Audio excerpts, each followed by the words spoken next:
তো ১৬৯টি ভোট কেন্দ্রের মধ্যে কতটি কেন্দ্র আপনি মানে আশঙ্কা করতেছেন যে কোনো ঝামেলা হইতে পারে? আমাদের প্রায় এখন পর্যন্ত ৩৫টির উপরে আমরা কেন্দ্রকে ঝুঁকিপূর্ণ বলেছি। আমার কাছে সঠিক হিসাবটা আমার কাছে নাই। তেমন দেখতে হবে। আমরা একটা লিস্ট তৈরি করেছি যেটা আমাদের কাছে মনে হয়েছে অবস্থানগত দিক থেকে এবং তার পারিপার্শ্বিকতার দিক থেকে ২ টা দিক থেকে বিবেচনায় যে আমাদের কাছে যেগুলো ঝুঁকিপূর্ণ মনে হয়েছে সেগুলোর তালিকা আমরা নির্বাচন কমিশন বরাবর দিয়েছি। আচ্ছা, এই ছাড়া আপনি কয়েকদিন আগে অভিযোগ করেছেন যে আপনার পোস্টার, ব্যানার এগুলো ছিঁড়ে ফেলতেছে। তো সেগুলো কি বন্ধ হয়েছে কিনা?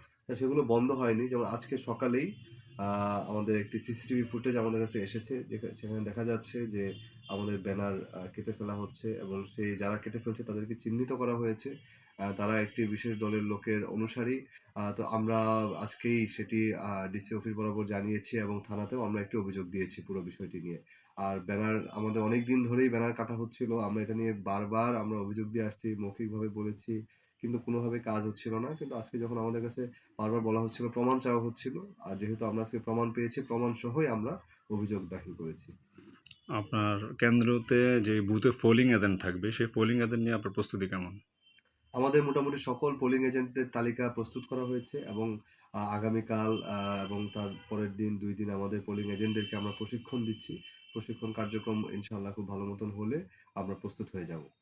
আর আপনি তো মানুষের কাছে যাচ্ছেন, তো সেখানে কেমন সাড়া পাচ্ছেন?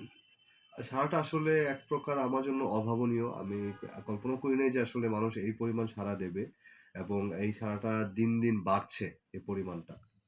আচ্ছা, আপনি যদি জিতেন তাহলে তো আমরা আপনাকে পাবো। যদি আপনি হেরে যান ইনশাআল্লাহ। তাহলে সেক্ষেত্রে আপনি যিনি জিতবেন তার সাথে কীভাবে কাজ করবেন? না, আমি তো এখানে হার-জিতের প্রশ্ন না। আমি তো এর আগেও জাতীয় পর্যায়ে কাজ করেছি, জাতীয় ঐকমত্য কমিশনে কাজ করেছি। আমার কাজ করার জায়গা, লেখালেখি আছে, আমার আইন ব্যবসা আছে। তো পেশাগত দিক থেকে আমার কাজের জায়গা আছে, যেমন এলাকার মানুষের পাশে দাঁড়ানোর জায়গা আছে।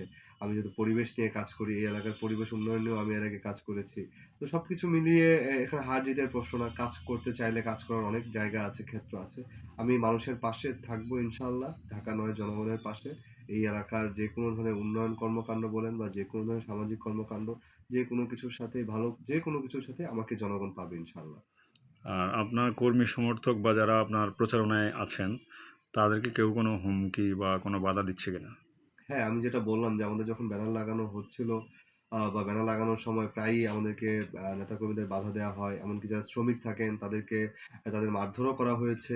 এমন ঘটনাও ঘটেছে নন্দীপাড়া ব্রিজের কাছে, ৬ নম্বর রোডের কাছে, মানিকনগরে, এরকম বেশ কিছু জায়গায় কিন্তু এ ধরনের ঘটনা ঘটেছে। আপনার আহ, জোটের প্রধান দল হচ্ছে জামায়াতে ইসলাম।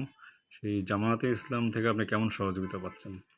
আমি এখন পর্যন্ত বাংলাদেশ জামায়াতে ইসলামী যারা এখানকার দায়িত্বশীল আছেন এবং নেতাকর্মী যারা আছেন একদম রুট লেভেল পর্যন্ত তাদের প্রত্যেকের কাছ থেকেই খুবই ভালো পরিমাণ সাড়া পাচ্ছি এবং তারা যে পরিমাণ অ্যাক্টিভ তারা তাদের কাজের মাধ্যমে সেটা প্রমাণ করেছে।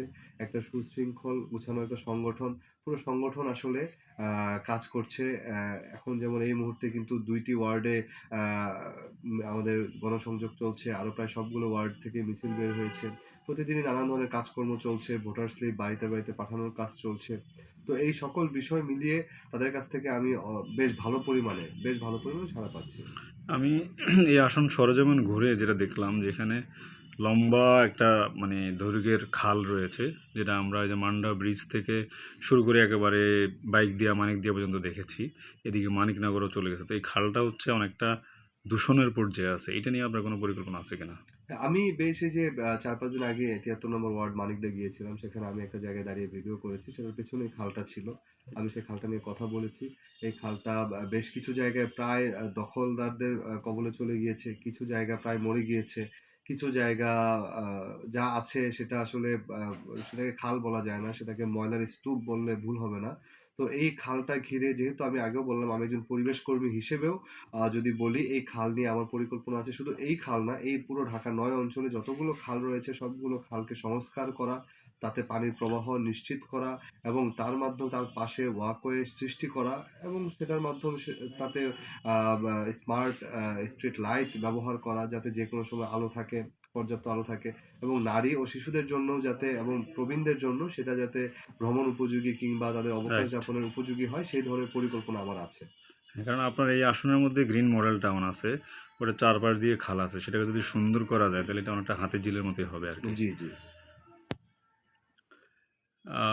এই আসনে হচ্ছে যে বিশেষ করে মুগদামান্ডা, তারপরে হচ্ছে বাসাবোতেও আমি পেয়েছি অনেক এলাকায় হচ্ছে গ্যাসের সমস্যা, মানে গ্যাসের লাইন আছে কিন্তু সেটার হচ্ছে গ্যাস ঠিকমতো মানুষ পায় না, মাসে মাসে বিল ঠিকই দিয়ে দেয় কিন্তু গ্যাস পায় না।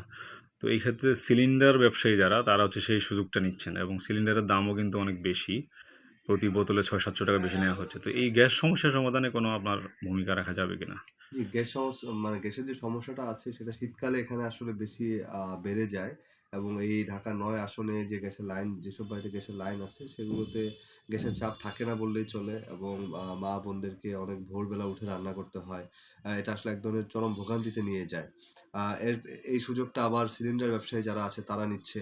সিলিন্ডার গ্যাসগুলো একটা সিন্ডিকেটের মাধ্যমে তারা দাম বাড়িয়ে ফেলছে।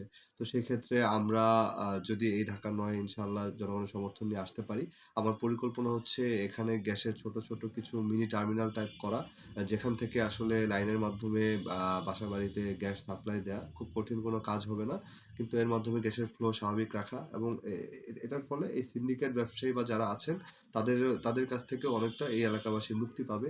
আর এছাড়াও যে সিলিন্ডার যে কোম্পানিগুলো আছে বা যে আপনার সেখানে ডিলারগুলো আছে সেখানে নিয়মিত অভিযান চালানো, সেখানে গ্যাসের দামটা যাতে ঠিক মতন থাকে সেই ব্যাপারে কার্যকরী ব্যবস্থা গ্রহণ করা, আইন শৃঙ্খলা রক্ষাকারী বাহিনীকে সাথে নিয়ে এগুলো নিয়ে কাজ করবো ইনশাল্লাহ।